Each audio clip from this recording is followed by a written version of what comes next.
Hello, everybody, and welcome back to the Off Farm Income Podcast. Thank you so much for joining us here on our YouTube channel for episode number 1055, everybody. Well, today we've got a very interesting interview with a young lady from a very urban FFA chapter in Louisville, Kentucky. Kailea Tilton is joining us. She's going to be talking to us all about her business, Herschel's Bakery, and she is baking treats for pets. A really, really interesting business that I've been able to profile on the Off Farm Income Podcast a couple different times, and you're going to enjoy hearing her story, in particular on how this business was named Herschel's Bakery. I'll leave that for you to find in the interview. We're going to get it started for you right now. Kailea, welcome to the show. Thank you so much for coming on. Hello. Thank you for having me. You bet. It is my pleasure to speak with you, and glad to talk with you. I have been, you and I and Elliot know that we've been trying to get this done, but we've run into a couple technical difficulties. But today's the day we are going to get this interview done and get you profiled on the Yes. Off Farm Income Podcast. So let's do this. I'd love to start out just by talking about you and finding out more about you. Where are you coming to us from today? Louisville, Kentucky. Louisville. Awesome. And you are a member of the Seneca High School FFA chapter? Yes, sir. Awesome. Okay. So you are in a very urban chapter, are you not? Yes, we are. Okay. And so for you, where you live, are you in the city, or are you kind of in a suburb area or out on a farm? How does it work for you? I'm pretty close to the city. You have to, go a couple miles and I'm right there. And then Okay. if you go across the bridge, you're in Indiana. I have been across that bridge. I think when we tried this before, we were talking about that. I love Louisville. I've only been there one time.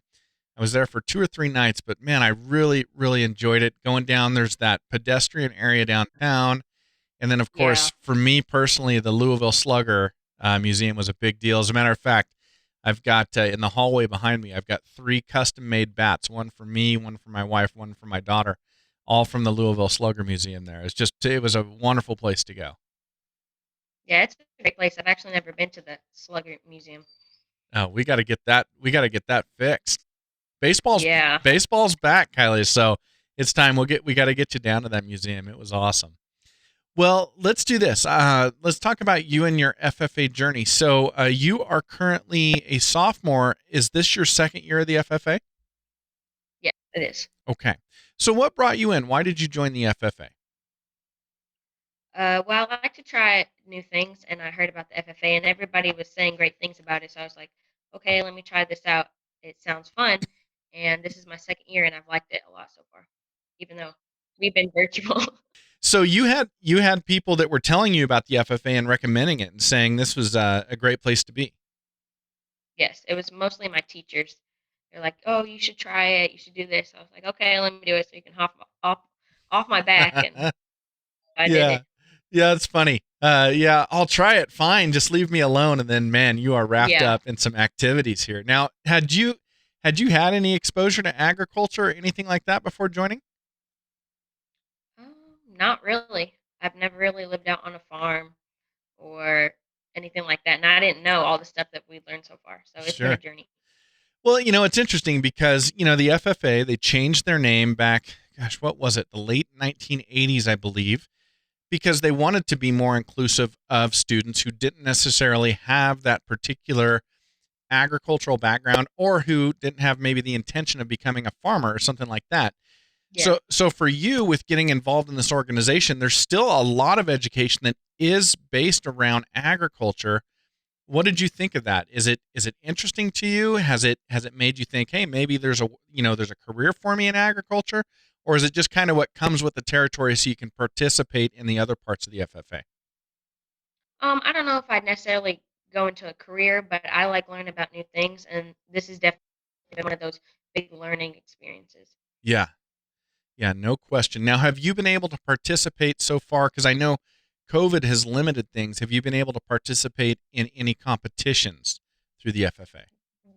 Well, freshman year, well, this year, not as so much because we're virtual. If we weren't, we were supposed to do all the big things because freshman year was just showing you into it, what we do. And then sophomore year, we're supposed to be, oh, we're going to actually get into things. So we haven't much, but gonna go back to school for me April 8th. Okay, so you're heading back, and so you're going to be able to get back into the swing of things and be able to Yeah, participate in some of those things you've missed. Very good. Well, hopefully. I'm happy that you're going to get that opportunity. My daughter's just a year behind you. She's in her first year of the FFA, and that's been a concern for me as well. I want her to have those FFA experiences, but being virtual, it just limits that. It makes it very, very difficult. Very Yeah. interesting. Okay, so there in Louisville, I mean, you are in, man, my goodness, you're in the heart of horse racing country. Does that play in? Does that influence what you do in the FFA at all? I don't think so. It just depends on what we're talking about. We might go talk about equine or dogs or cats. We move from different topics, but we haven't so much worked on equine yet. But yeah, it does play a big part Got it. Okay. because it's Yeah. an animal, and I'm in Right. animal science, Yeah, so that absolutely. plays a part. Yeah, equine science is a huge part of an animal science education, right? Yeah. Yeah, it's just interesting because you're so well known right there in that area for the Kentucky Derby is in Louisville, correct? Hmm. Okay. Yeah, and so obviously that's the big one of the three, and in my opinion, coming from Idaho, people probably yell at me for saying that. But anyway, so it's very, very well known for that right where you're at. So it's really interesting. So many pre-vet students and things like that come up through the FFA. You think it might fit in. Well, Kailea, I'd love to acknowledge your FFA advisor or advisors. How many do you have there at Seneca? I have, well, most of them are my teachers in animal science, wildlife resources, and then someone else who also teaches animal science. And it's Miss Wright, Miss Bowen, and Miss Madeline. They Okay. play a big part. Well, thank you so much for acknowledging that. Let's talk about your supervised agricultural experience. So, what have you been doing for that?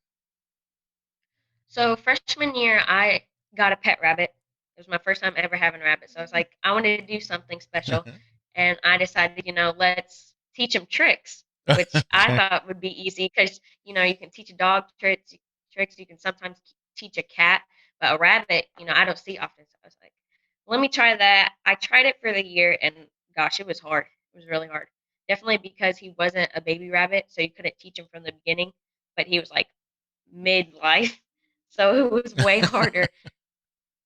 And so I did that for freshman year, and then sophomore year, I was like, well, it didn't really turn out the way I planned. Like I thought I'd have something, but he's just so stubborn. I didn't really get anywhere. So I like making treats and baking and cooking and stuff, and I wanted to get better. And I do love animals, so I decided to make a bakery for Okay. dogs, cats, and rabbits because I had to include him because I wasn't successful in treat making. So I was like, okay, let me make treats for him. Oh man, I wish my life had been like that, where when I was stubborn and refused to do something, somebody would reward me with treats. That'd be great. Yeah, he's pretty happy about that. That's funny. As you say that, you say he was mid-aged. A, I've got a couple questions. What's midlife for a rabbit? And then B, does Oh, there's the saying, it's hard to teach an old dog new tricks. I guess we can say it's hard to teach an old rabbit new tricks too. yeah. I don't know if he's necessarily old because I got him from a friend who didn't want him anymore, and I don't know what age he is, but he's a great rabbit, and it was hard because he's very stubborn. He Sure. likes his space, Okay. so I had to give that to him. All right. So what's the name of your bakery? Herschel's Bakery. Herschel's. Now, where does that name come from? That was the nickname that my little brother gave me before he could talk. Oh, really? So yeah, he called me Herschel. I don't know where he got it from, but the That name is stuck. funny. So your nickname by a young man who can't even speak yet became Herschel. Yes, my little brother. Yeah, I don't know where it came from, but he just said it. That's I was funny. like, That's a okay, great story. A great, I guess, great origination story of a nickname being called yeah. Herschel, your little brother. That's really funny. So you got nicknamed Herschel by your younger brother, and that is stuck, and that is your bakery. And so when you decided to start creating these treats, did you have thoughts initially of making them for people, or was it always going to be for pets and for animals? I think it always was going to be for animals. I have always loved them since I was a little girl, so making treats for them was not only for them, but for me also because I enjoy it. Very good. So when it first started out, was it specifically for your rabbit, or were there other animals involved? Well, I do have a dog, and my neighbor has cats and dogs. Like, I'm just surrounded by animals. Okay. So when I first started my bakery, I tested it out on them, like seeing if they like it, what I was doing wrong, what I was doing right, and I took notes on it. And then I finally made the treats I have now, and all the dogs around the neighborhood like it. That is great. That is great. So, when did you begin? What was it this year? Was it last year? When did you start? It was this year when I got my grant. Okay. And yeah, we should talk about that for a second. So, where did your grant come from and how much did you receive? I received $500 from the Kentucky FFA Foundation, I think it was. That's fantastic. Man, I'm really happy you applied for that. That's really forward thinking. How did you find out about that? Our teacher on Google Classroom, she posted that as one of the assignments, and I was like, if I really want to get this going, then I have to apply because I could use my own money, but I'd be more successful if I had more money than I have now. And Absolutely. so now I'm applying for a $5,000 grant. No kidding. Oh my goodness. Well, good luck with that. That'll be great. So, Thank you. how did the grant money help you get started? What did you spend it on? I spent it on ingredients and supplies, like baking supplies and stuff. That really got a jump start. And I got it, I think, after Christmas because my parents let me use the kitchen downstairs and got me a whole bunch of stuff. And then for the $500 grant, which I've only spent about 150 of, I used it for ingredients. Okay. Man, that's great. And then once you started going, how long was it until? Well, I should ask you: have you reached the point yet with your business that you're selling these treats? Yes, I've had over 100 orders already. Oh my goodness, good for And you. it's been a hassle. How did people find out about this? How did they know they could buy these from you? My mom has is really popular on Facebook, Okay. so she posted the flyer I made, Herschel's Bakery flyer, on the treats, their prices, and who to text to order. And so she posted that, and a bunch of people just got on there and was like, I would like to order this, this, and that, and how many of each. And then they would text it to me, and then I'd start making the treats. That's great. Man, so your mom kind of had a platform built up and she allowed Oh you yeah. to advertise on the platform. That is wonderful. Now, has that inspired you in terms of marketing your products? Have you started developing your own platforms and doing things like that for Herschel's Bakery? Well, I'm thinking of making like a Facebook website because a lot of people are on there. Uh-huh. And you could go to other platforms, but they're not as big as Facebook. Like so many people are on there, to like the young people to like the older people. Sure. So you have a variety of people that can look at it, and a bunch of people have animals. I mean, 95% of people have dogs. Yeah. So you can go on that platform and get a lot of people to see it. Okay. Now, in terms of your products, do you have plans to create new products or different types of products for the animals that you want to sell treats for? Yes, since I've already had a bunch of treats, I plan on making like new flavors, new designs and stuff. Because I know the people aren't eating the treats, even though, I mean, you can't eat them. Okay. They're quite good. Um, but I want to create a new look to it because the people are going to get bored of looking at the same thing. So you want to, mix it up a little bit. hmm So, how has this experience, thus far? I mean, you still got a couple years to go here in high school, but how has this made you think about your future in terms of having to work and make money? Does it inspire you to want to be your own boss and have your own business? Yes, I've always wanted to be my own boss, and I like the idea of having my own business. Have It's quite satisfying to know that you're doing the work and you're making good money and you're making people happy. Yeah, that is very true. Good for you. Now, have you had a job before, or is working for yourself your very first form of employment? I guess. The first job I ever had, I worked at Kentucky Kingdom, and I'm gonna work there this year, and I work at my neighbor's house to clean. Oh, okay. So you're taking on a few different jobs, and Yes. but at the same time building your business. That's really really cool.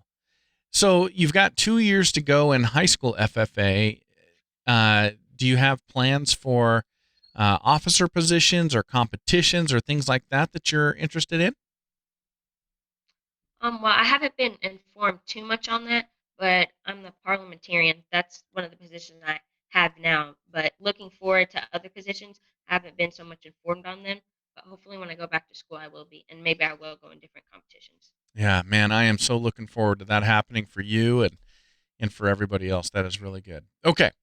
So now that you've been exposed to FFA, you've been exposed to entrepreneurship, you're doing all these different things. And this is early, so don't feel any pressure on this question. But when you look forward to what happens after high school, do you have any ideas or anything you've kind of started looking into yet? Well, I'm hoping that this bakery goes forward to whenever I get out of high school because I do enjoy doing it. And I've also looked at the military, going to the military, Oh, very cool. to pay for college. Hmm. And then hopefully I want to become like a vet tech or a veterinarian.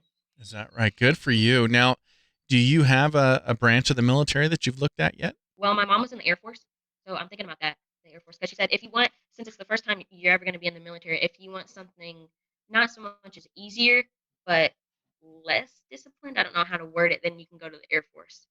Yeah, that's really interesting. I'm seeing so many parallels between you and my daughter. She, out of nowhere, joined the JROTC, and that's an Air Force JROTC at her high school. And so she's getting exposed to the same branch of the military right now. So very interesting, man. Good for you.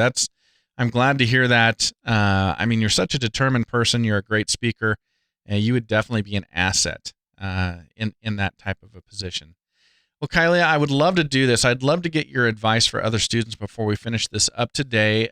For other students out there who are coming into the FFA, they're looking for a challenge, they wanted to develop themselves. Why would you encourage them to look at an entrepreneurship option?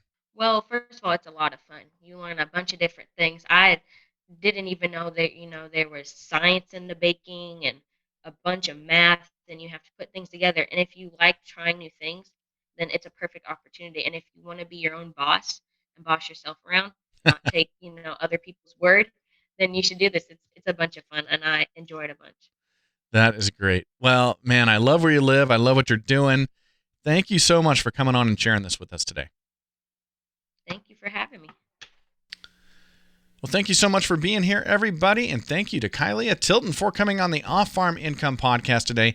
Hey, we would love to have you click that subscribe button below and become a subscriber to our YouTube channel. And we'd love to have you as a follower on social media as well. You can find us on Facebook, Instagram, Twitter, and LinkedIn, everybody. And until next time, enjoy your journey to the ultimate lifestyle business, agriculture.